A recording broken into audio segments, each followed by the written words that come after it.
Hello and welcome to A Brand New Day with BTS, a podcast dedicated to bringing you a day-by-day history and song discussion of the South Korean music group internationally known as BTS.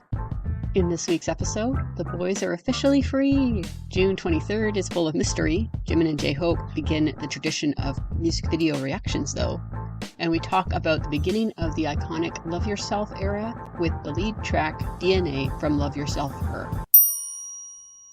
BTS activity last week, Sunday, June 15th to Friday, June 20th. Let's begin at the end of the week and then go back to the beginning. By the time this episode is posted on Monday, everyone will be discharged from the military. Yay! Yoongi's official last day of work is Friday the 20th, which is when I'm recording this, so he's clocking out right now for me. So I'm counting this as everybody is united. But his official discharge day is Saturday, which is after I'm recording this. I don't know at the time of this recording if we'll see him on the weekend or sometime after Monday or when he'll get in touch. But whenever we do see or hear from him next, I am so excited that now everyone is free and the enlistment period is over. Now, with everyone discharged, this segment might get ridiculously long or it might be shorter. I don't know. It was manageable when most people were enlisted, but I might have to rethink what I include if I want to keep my podcast to a tidy 25 to 30 minutes like I've been doing. Anyway, back to the beginning of the week. Oh, and a reminder, I only report on things that the members or the company themselves have shared. So things like rumors or photos of what they're doing in their private time can't be found here. They won't be talked about. So thanks for understanding. I'm going to go back to reporting one member at a time this week. On Sunday and Monday, J-Hope wrapped up his usual social media posts for his tour, posting photos from the final day of the finale concerts and sharing a ton of media posts and posts from other celebrities, friends, or his sister. J-Hope also did his post-concert live on Sunday and then transitioned into promotional mode. He's sharing posts about Killing It Girl, choreography videos when they dropped, and basically anything Killing It Girl related. You can find it on his Instagram. Hobie did some Station Head and Spotify listening parties. He and Big Hit have been posting a ton of dance challenges, videos, edits of the song, all on every short video platform there is. He also appeared on TWS or To Us, I've heard people say, their YouTube channel. It's a newer group, a young group. So he appeared on the behinds on their channel of when they filmed dance challenges with him. So those are really cute. They don't have subtitles, but can kind of get the gist of young idols fanboying over him and being amazed that he took the time to try to learn their names. It's very cute. And then Hobie started his Korean music show tour with filming M Countdown, Music Core, which will air on Saturday, and Music Bank. And over this coming weekend, he'll do Inkigayo 2. So that will be done by Monday. Hobie, of course, looked absolutely amazing in everything I've seen so far from his music show appearances. So please watch them on YouTube. They're so good. Oh my goodness. I'm assuming the two I haven't seen yet are also amazing. I actually had friends at one of them. Some of my friends are in Korea right now for Festa, and they got to go to, I think it was Music Core. I'm just a little bit jealous. He was also on Bae Shuo-so's music camp radio show, and episode 14 of Sana's fridge interview, or Sana's cold interview. I'm not sure exactly how it translates. Radio show I don't think has subtitles, but Sana's fridge interview does, and it's a really cute interview. J-Hope wasn't finished there. We also got the first episode of his appearance on The Manager, or Omniscient Interfering View in Korean. It's episode 351 of the show, 351, if you want to try to track it down. In the first episode, he takes us behind the scenes of his concert in Thailand. In the next episode, which will air between me recording this episode and it being posted, he'll take us behind the scenes of filming the music video for Killing It Girl. That will be episode 352.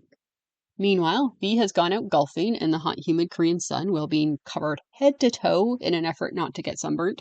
There's a joke about how golf is a nice walk ruined, and I'm kind of in that camp, but I'm really glad that V enjoys it so much and is getting back to those joys in life after working so hard in the military.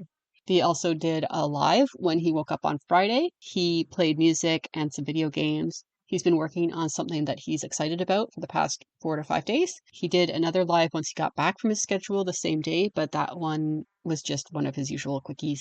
Just time enough for J-Hope to comment once with saying Tae's name cutely and then be signed off for the night. We got some behinds for Jin's appearance on Dingo Live, posted on YouTube on both the Bangtan TV YouTube channel and Yena's YouTube channel. Other than that, we're just a week away from the start of his tour, so I'm sure he's very busy in the practice room right now. Meanwhile, RM was back at art galleries, and then slipped out of the country and traveled to Basel, Switzerland for Art Basel, where he was the ambassador for Samsung Art TV, which genuinely sounds like a really cool concept for a TV that has utility even when you aren't watching TV, so it's not just an ugly black thing on your wall or a TV stand. While at Art Basel, RM did an interview to camera and also an interview in front of an audience in which he discussed his own relationship with art. You can find both on the Samsung Newsroom YouTube channel. In both, RM lets us know that he's actively looking for a place to eventually build his own gallery in Seoul, where he can display his private collection of art and have an integrated and welcoming place for everyone who is interested, especially in Korean art. He guesses that it will take him probably 5 years to set it up, so we all have plenty of time to save up for those plane tickets. RM has posted photos from his trip to his Instagram if you want to see more. Everyone else is no doubt taking this much-needed time to integrate back into civilian life in whatever way is best for them, and I hope they're just relaxing and having the best time. This day in BTS history, June 23rd. June 23rd, 2013. V Suga and JK and V all tweet selfies. They also tweet about the bus scene long take version of No More Dream being released. This is a music video in which they never get off the bus in No More Dream. It's ridiculously cute. They might be filming something on this day as well, though I'm not sure what, because they also tweet a photo of JK getting his hair and makeup done. RM tweets about a log that he filmed a few days ago, and also the fact that there's a supermoon at the moment. Suga tweets to complain about the group not finding him funny. He sticks around to chat for a bit, and then tweets a selfie and signs off. June 23rd, 2014. Suga tweets that the game is starting. He's talking about the World Cup here. They are back in Korea at the moment, but they were just recently in Japan. So in Japan, they appear on FM Yokohama K-Pop Now. However, in Korea, they have M-Wave Meet and Greet. RM Tweet recommends a bunch of music, and on their YouTube channel, they released the Bangtan Bomb Suddenly Rap Party, which was likely filmed the previous week when they were in Moscow. June 23rd, 2015. This is the day that J-Hope and Jimin filmed their reaction to the Dope music video, which is a Bangtan Bomb released on July 10th, 2015. This is the first music video reaction that BTS, or at least part of BTS, ever filmed, and was around the time that music reactions were gaining popularity on YouTube. Dope was going to be released the next day, and ironically, it would eventually be featured on a popular Kids React to YouTube series, and BTS would reach an even broader audience as a result. Other than filming this, it's a pretty quiet day from ARMY's perspective, with just JK tweeting a video of him and V making faces and Suga tweeting a selfie. June 23rd, 2016. RM is tweeting to recommend more music. He also posts a photo of himself in a park with some disconcerting statues. BTS are traveling to New York today. Jimin tweets a selfie video with broken glasses from the plane, and RM tweets photos of himself with the skyline. June 23rd, 2017. BTS are in Fukuoka, Japan, getting ready for their Wings concert there. They have a handshake event on this day. V does a V Live after the event and decides to make it an advice show, relating some problems in his own life as he answers ARMY's questions. Once advice time is over, he shows off some of the 12 shirts that he recently bought and then plays music for the rest of the live. June 23rd, 2018. I think they might have had this day off because the day before they had the Lotte family concert, and the day after they traveled to Saipan to film the 2018 summer package. So it's no surprise that on this day we just get a few tweets after midnight thanking fans for attending the Lotte concert, and then the members go to sleep and enjoy some much needed rest for 24 hours. June 23rd, 2019. It's time for day 2 of the 5th Muster Magic Shop in Seoul. Between rehearsals and the concert, Jin's friend Sanjol, who we got to know better recently on Run Jin, sent him a coffee truck. Jin tweets a photo of himself with the truck for ARMY to see. JK and RM also tweet selfies. June 23rd, 2020. Another either quiet or just unknown day. It's the pandemic, so it's harder to know what they're doing. However, we do get Run BTS episode 105 today. It's the second part of the photo exhibition series where they design outfits, then do a photo shoot with them. It was filmed the previous summer on July 31st, 2019. Just in case you're wondering how long it can sometimes be between filming an episode of Run and it being released. This is nearly a full year. June 23rd, 2021. I have absolutely no idea what they were doing this day. It's so unknown that my document just skips from June 22nd to June 24th, as if this day doesn't exist. June 23rd, 2022. We're in Chapter 2 now. JK shares Charlie Puth's reel about their upcoming collaboration with Left and Right, and RM posts photos from a city bus in the rain. Meanwhile, unbeknownst to ARMY at the time, Suga is at the In the Soup Season 2 location, hosting a song camp as he works on his album D-Day. You can see parts of this song camp in his documentary, Suga Road to D-Day. June 23rd, 2023. Suga posts photos from his Singapore concert. V is active on Weverse. RM attends a Kim Yuna concert and posts a photo of it afterwards. At this point, it's just Jin and J-Hope who are enlisted. June 23rd, 2024. Jin is the only member that's been discharged, and only very recently, so there's no visible activity this day, though I'm sure he's hard at work on his album and filming content to keep us entertained. And that brings us to this year, where by the time you're listening to this, everyone is free. We no longer have enlistment hanging over our heads, and the only limits are those set by the boys themselves. Song discussion, DNA. As the lead single off the album Love Yourself Her, released on September 18th, 2017, DNA embodies the theme of the album.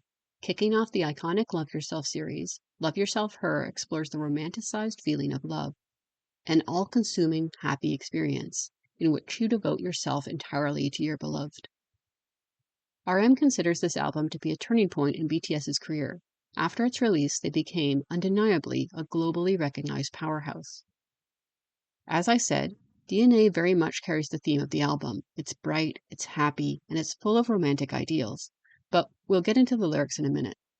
Obviously, because this song was the lead track off the album, there are so many performances. I'm willing to bet that you could probably watch just DNA performances for 5 hours if you were really committed. They performed it for 2 weeks on Korean music shows, and then also performed it at the American Music Awards in the US in November 2017, making it the first song they ever performed at an American award show. The choreography is fast-paced, especially so at the end. You can actually watch BTS dance the choreo to double speed for a challenge at their comeback show. Jaden was really good at it back then, though just recently in the Festa content, he told Hobie that he'd forgotten the choreo and earned himself the equivalent of "See Me After Class" from our favorite dance leader. I'm not a dancer, and I don't know much about it, but my favorite bit of the choreo is when they arrange themselves into a double helix shape and do a wave through their linked arms. And then there's the DNA signature move of tapping their inner forearm, first just under the elbow and then above the wrist at the word DNA in the song to indicate the blood in their veins. And we'll get into a funny story about that when I talk about the lyrics. You can watch the full choreography from a fixed view in their DNA dance practice video on YouTube. I should mention, just for historical purposes, that the dance is fast and difficult. At the time that Love Yourself Her came out, BTS were fairly overworked and on the fast train to burnout within the next few months. And it might just be fandom lore, but at a certain point when they got into their finishing lineup at the end, Jin would grab hold of V completely.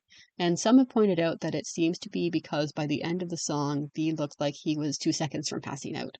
It could very well be ARMY making mountains out of molehills, but the music show schedule is pretty grueling, and I wouldn't be surprised if there was some truth to it. You can also see fan cams of RM and Jin checking in with each other in the brief periods of time that they're off to the back or to the side during the dance performance. The music video is bright and colorful and full of over-the-top, trippy computer graphics. It's mostly a choreography showcase, though there are some great close-up portrait shots and shots done with members staying still. Another thing that's cool about the music video is that it begins with zooming out of a nebula or the universe that becomes the iris of Jungkook's eye. It's similar imagery to both the beginning of Not Today music video and the Serendipity music video. They also use a robot arm camera for the first time, I believe, which enables them to do a lot of cool shots, like the opening with Jungkook's whistle, and some of the panning shots they do later where the camera seems to rotate around a member vertically. It's really cool technical camera work that's really only possible with a robot camera with a fixed focal point. They filmed the music video for 3 days between September 4th and 6th, 2017. So actually very, very close to when the comeback happened. You can see the filming in episode BTS DNA MV Shooting on their YouTube channel and on the Memories of 2017 DVD and also their Mnet DNA comeback show.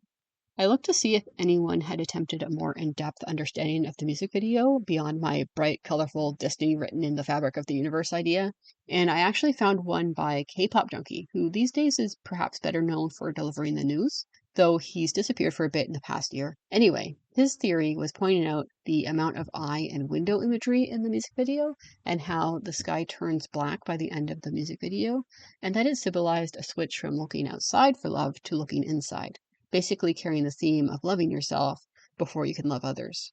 It's an interesting little 3-minute video that I didn't know existed until I was writing the script, so I thought that was cool.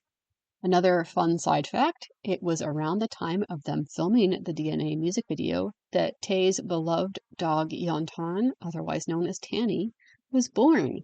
Perhaps it was destiny. DNA was produced by P-Dog and written by P-Dog, Hitman Bang, Cass, Supreme Boy, Suga, and RM. RM struggled to write DNA after writing Spring Day for the previous album. It seems they struggled most with the melody. RM stated in his Love Yourself Her Behind V-Live that whenever the comeback is delayed, it's usually because the lead track melody isn't working out. You can actually hear J-Hope's attempt to write a melody for DNA on the physical version of the Proof Anthology album. His DNA demo is on disc 3. It's really good.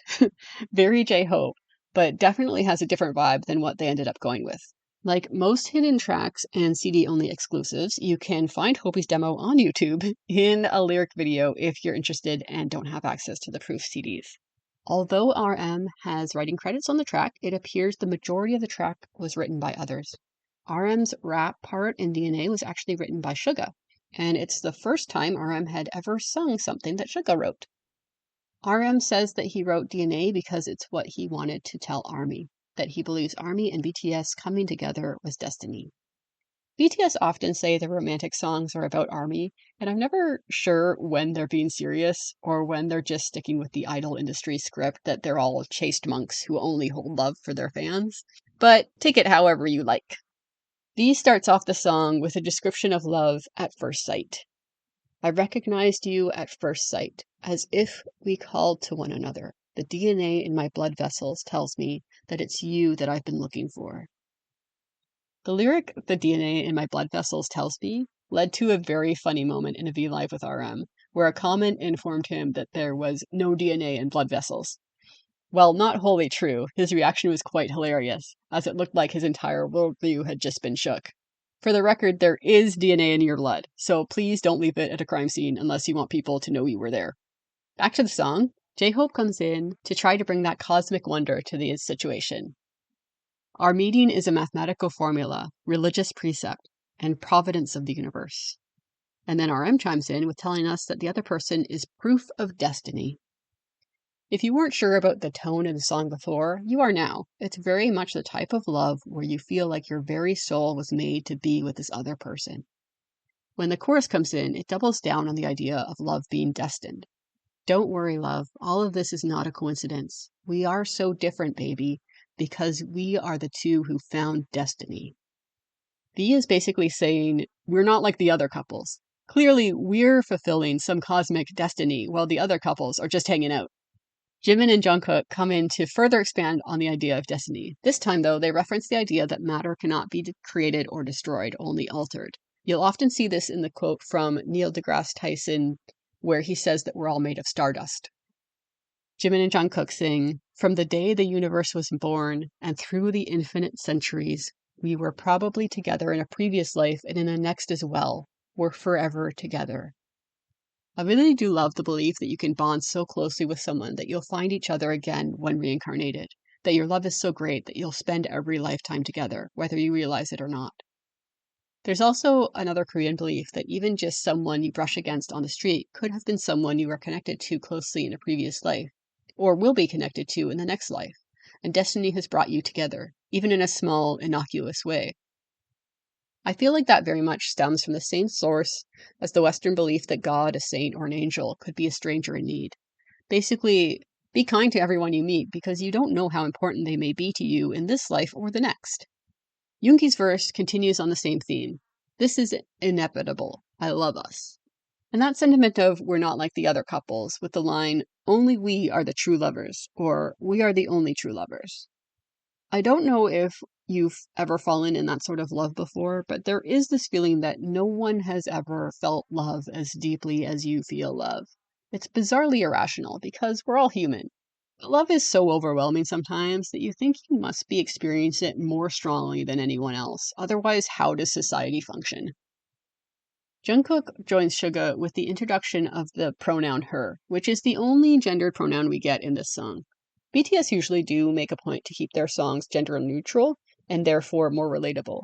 But this whole album was called Her, so it makes sense that we'd have a female love interest. Also, if you believe RM, BTS often refer to ARMY as her because ARMY is majority female. Though there are male armies too, of course, and non-binary ARMY, but hopefully everybody understands when BTS are just choosing the gender of the majority of the population when they refer to us as women. Back to the song. Jungkook says, "Every time I see her, I get astonished," or startled, depending on the translation. Suga echoes that he becomes breathless or gasps. Jungkook adds, "This emotion called love that I've only heard of." And Suga finishes with, "Because my heart runs to you from the very beginning." In the music video, this is where Jin suddenly runs off screen and it's kind of hilarious. I really like the bridge. A lot of the times these days, I see people forgetting the bridge exists and they're waiting for the outro because they're so used to super short songs currently where they usually skip the bridge entirely so that the song will be under 3 minutes. I really hate that trend. Streaming is convenient and it's nice we can use it to get our boys awards and chart positions, but I absolutely hate the short song trend that streaming has created. Anyway, off topic. The DNA bridge comes in with V after the music all drops into something soft. Don't look back because we're the ones who have found our destiny. Then Jin comes in with "Don't regret, baby," and then the whole vocal line trade off on "because forever, forever, forever, forever, we're together." In the choreo, the vocal line get into a line as they sing this, and the rap line sneaks into the line crouched down, then pop up right before spreading apart and dancing when the chorus drops again. There's one particular music show performance, and I wish I could remember which one, because the particular angle of the shot on Jimin in the front means that when RM stands up at the back of the lineup, he looks like a towering giant, and I absolutely love it. Anyway, then we get into our la la la's for the outro, and the repeating of "because it's not a coincidence." This is very much a song of "I was meant to love you. I was born to love you," which is all things that I felt before when in love, so very relatable. It definitely fits that all-consuming initial love, where you really can't imagine not being with the person because you're so enamored by them. It's a really fun song. They've done some cool live concert remixes of it too, but of course you have to track down the concerts for that. There's also the Pedal to LA remix, which adds more of a rock element. Overall, a great song and very much a fantastically fun lead track to take us into the Love Yourself series. And now it's time to spin the random song generator for next week's song. So, pulling that up. And the winner is, something recent. Background from Echo. So a Jin song. That's fun. So we'll get to talk about a Jin song right after the beginning of his tour. That's great. That worked out fantastically. I can't wait. I love that song. It's so gorgeous. Oh my goodness.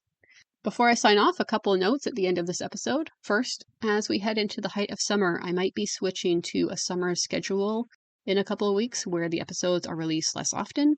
There will be a couple of weeks and weekends in July and August where I'll be busy visiting with friends and family, and I won't have time to record.